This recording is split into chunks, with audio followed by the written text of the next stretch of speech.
everyone, I thought I would make a video today to tell you about my plans for December.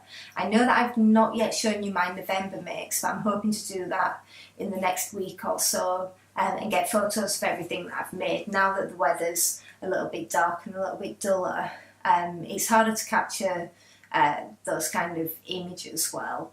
So I'm hoping to do that soon, but what I can show you today is some fabrics and talk to you about my plans for December. So this month, obviously, it's a busy month. Things have been quite busy at work and at home, so I'm not going to give myself some over ambitious plans this month. I'm just going to talk to you about a few things that I want to make, and I'm not going to put pressure on myself to sew. Because it's just, what's the point? So I've already made a couple of things this month, one of which is pattern testing for ready to sew patterns, so I can't reveal that just yet.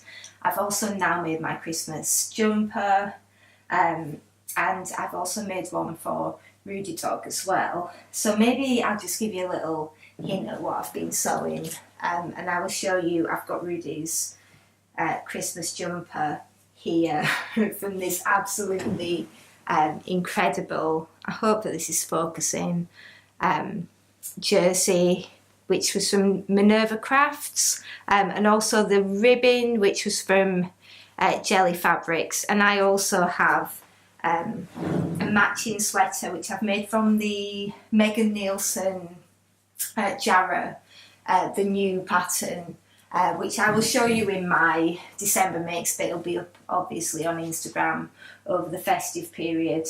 And yes, you might have spotted that Rudy and I were also wearing matching Atelier Brunette sweatshirts today. And this is just a pattern that I self-drafted for Rudy's jumper. He's really old now, I've said this before, and it's cold in winter, so he tends to have a sweatshirt on in the house nowadays whilst it's dropped a little bit cooler. We don't often wear matching outfits, but it's quite cute. And he gets my leftover fabric, so he's also got one of the See You at 6 wellies fabric with the mustard ribbon as well, which is really, really cute.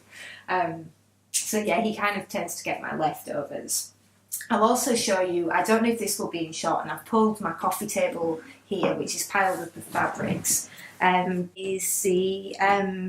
sorry, my lights went off, so if there's a weird cut, that's why.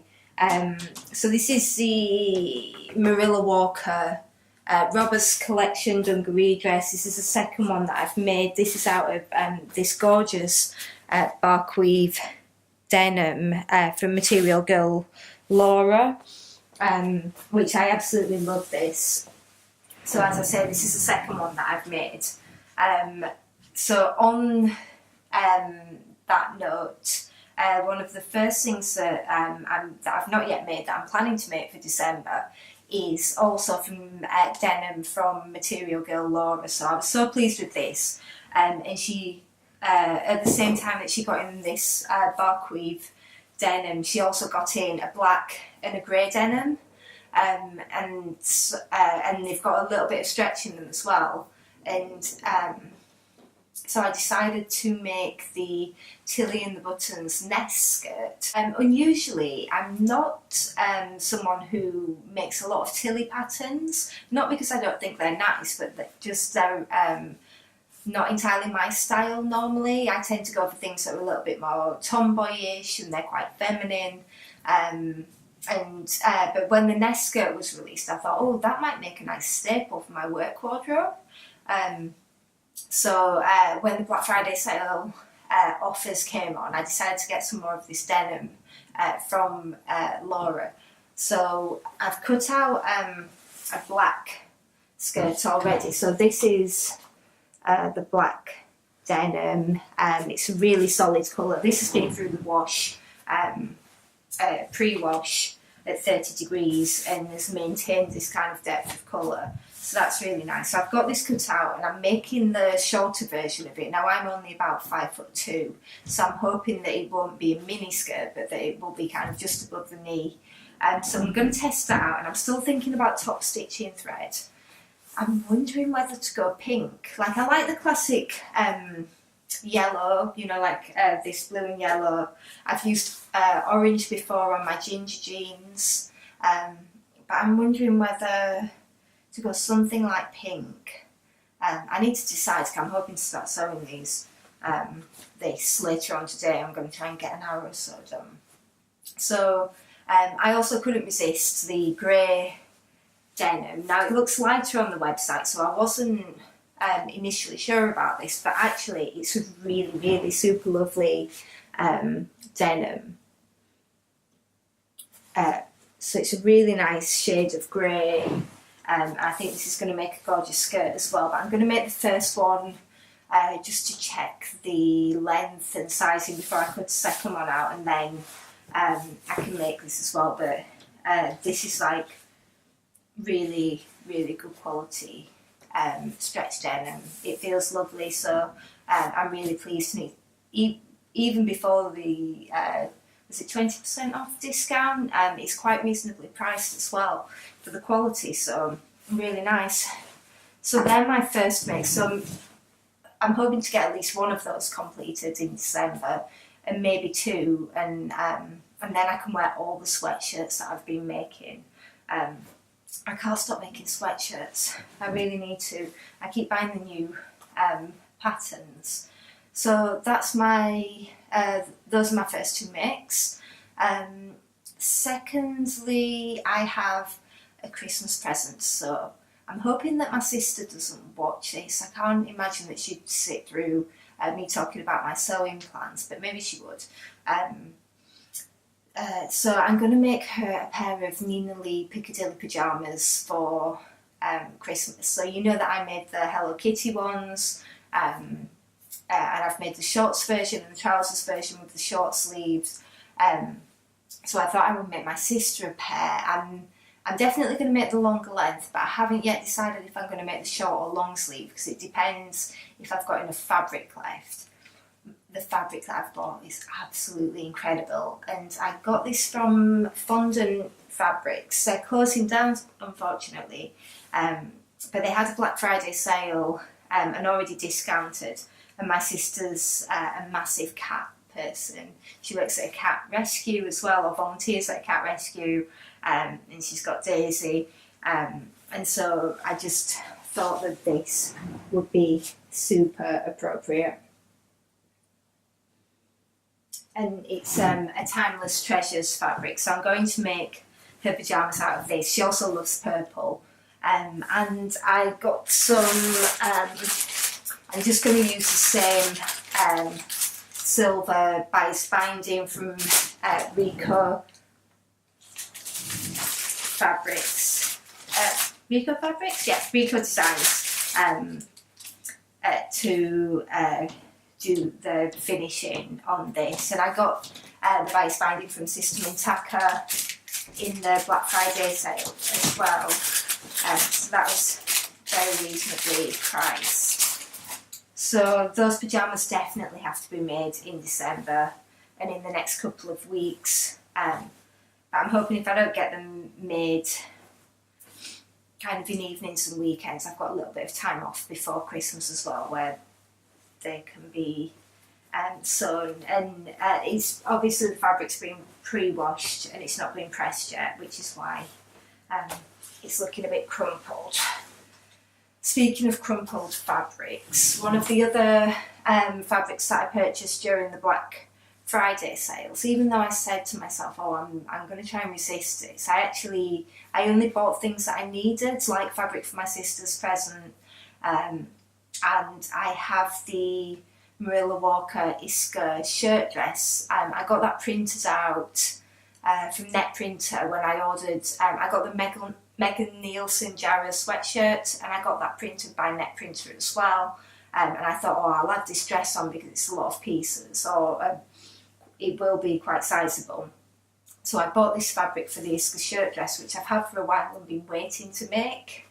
So this is from Cloth and Candy, and it's so crumpled. I've not yet pressed it, so I do apologise. Let's just see. It's this kind of grey background with this awesome kind of modernist print on it, which I thought would work really nicely for the Isca. Sorry, Rudy. And the Isca is a shirt dress, so I will insert a picture to show you the line drawings. But one of the sample pictures is made from this really amazing grey background with kind of paint splashes on it, fabric, which I absolutely fell in love with. It totally sold the pattern to me, and I'm hoping to recreate something similarly as fabulous. So that's my plans for that. Now, maybe this will get made in December. I'm hoping so. The other things that I have are jerseys that I purchased a little while ago, and I've kind of got plans for them, but maybe I'll put these to one side. I've done quite a few. I have a tendency to do kind of jersey makes as quick fixes when I've not got a lot of time, so it's like, oh, I'll make that sweatshirt, which is why I've ended up with a few new sweatshirts this year, which I probably, which are getting worn, to be fair, but I do have quite a few now, and I need to really slow down on my sweatshirt sewing and make the essential things. I need another pair of jeans. I want to make another pair of gingers, so I've definitely been kind of switching tact a little bit. Now I've been sewing for a while, where I've identified what I need in my wardrobe, so I'm making less dresses, much fewer dresses, because I don't really need them, apart from shirt dresses, which I love, but I'm not making any kind of fancy dresses because I just don't wear them. I might get invited to a wedding once every couple of years, and that's it. So it's kind of unnecessary for me to be sewing things like dresses. I do things like dungaree dresses.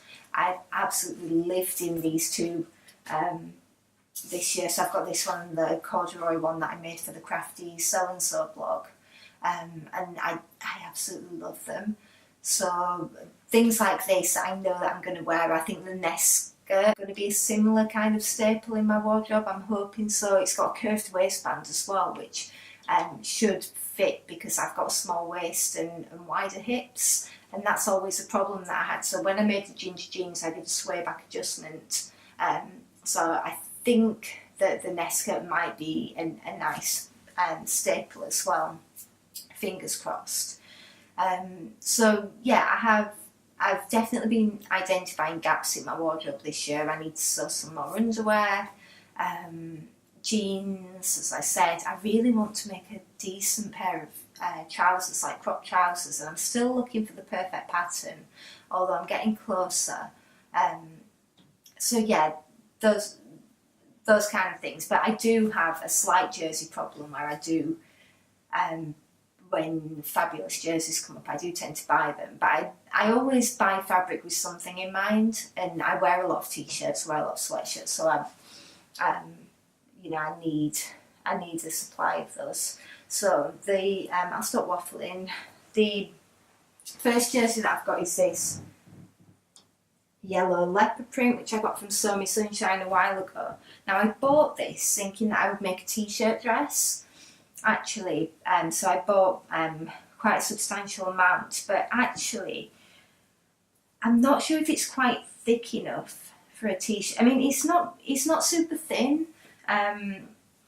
but you know, I want some, when you're making something like a t-shirt dress which might cling in certain places, you need that kind of, you know, stability. So I'm still thinking about this. One of the options that I do have, I'll put it down here underneath all my fabric, is in Love Sewing magazine issue 60. They did they included the named clothing not front dress, which is from the Breaking the Pattern book, which I know everyone is talking about. So it's this one,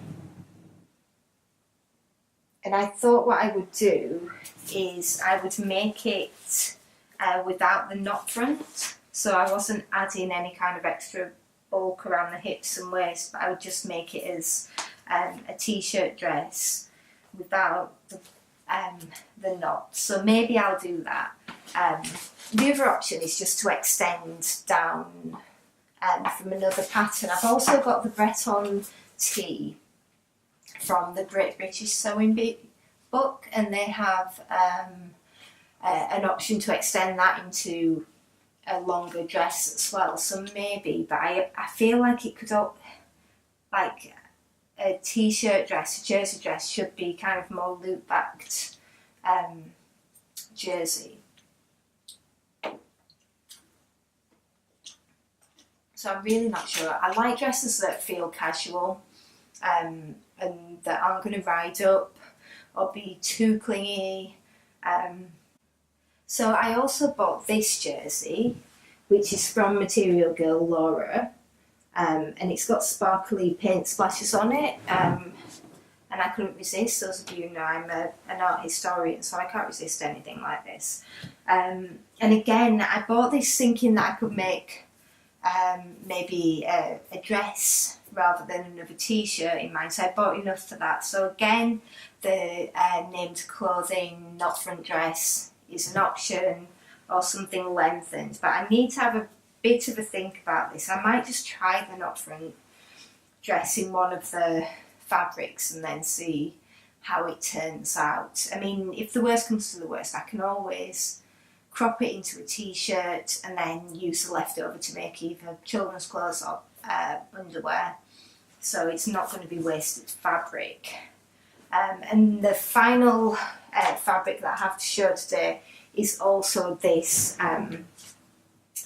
rainbow jersey with the black stripe through it. Now, Laura told me a while ago that she was getting the black striped in because she's got it with the white stripe as well, so I've hung on for this, and I was really pleased when she got this in. So this will either be a t-shirt or something like the Frankie tee, you know, raglan tee, so the stripes will be the body with a different colour sleeve, or vice versa, or just a normal t-shirt. The other thing that I could do within my wardrobe is more long sleeve t-shirts, so maybe I'll use the leopard print or something like that so that I can wear them underneath my dungaree dresses more. I also have a confession to make, is that I've not yet made my leopard print bomber jacket. It's cut out, and I've started to look at it, but the first thing that you have to do is the welt pockets, and I've not done welt pockets before. So making welt pockets with faux fur for the very first time seems a little bit daunting. So I've had a try with calico just as a test to figure out how it works. But I will say that the instructions for the pattern aren't very clear, so I'm finding it more complicated and more puzzling than I thought. So I've kind of put it to one side because I haven't got the time, and I think it's something that needs some kind of time and commitment. So I'm doing these smaller makes in between to kind of get my sewing fix, because it has slowed down a little bit in December. But I'm hoping that when I have time off, I will get some more sewing time in as well.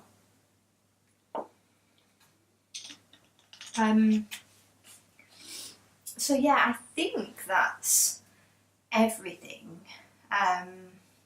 I'm going to go through my stash and get some jersey scraps out and make some more children's clothes for one of my friend's daughters as well. I've got a kind of a small cupboard, kind of a cabinet that has all my fabrics in it, and although it's full, it's one of those IKEA ones with the pull-out, what do you call them, kind of mesh, is that the right word, trays, like basket trays. And although it's almost full, not many of those are actually kind of full piece fabrics, new fabrics that have not been used. A lot of it is kind of leftovers now from my stash. So I'm going to sort that out and figure out what can be put into a container in the loft that I can just pull out when I need to make things like underwear or bags or pocket linings, and then I can just keep my new fabrics in there so that I'm using them up and not keeping a massive hoard of them. So yeah, I think that's everything.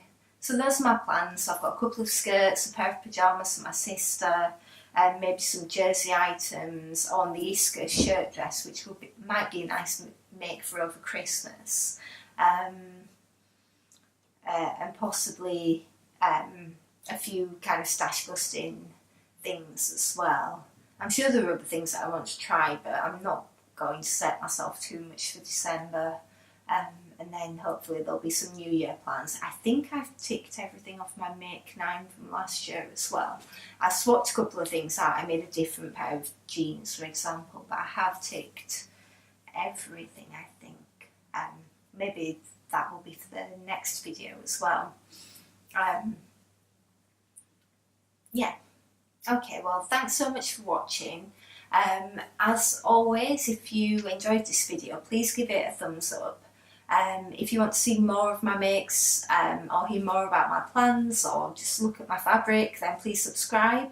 So if I don't speak to you before, have a great holiday period, and yeah, take care. Okay, thank you for watching. Bye.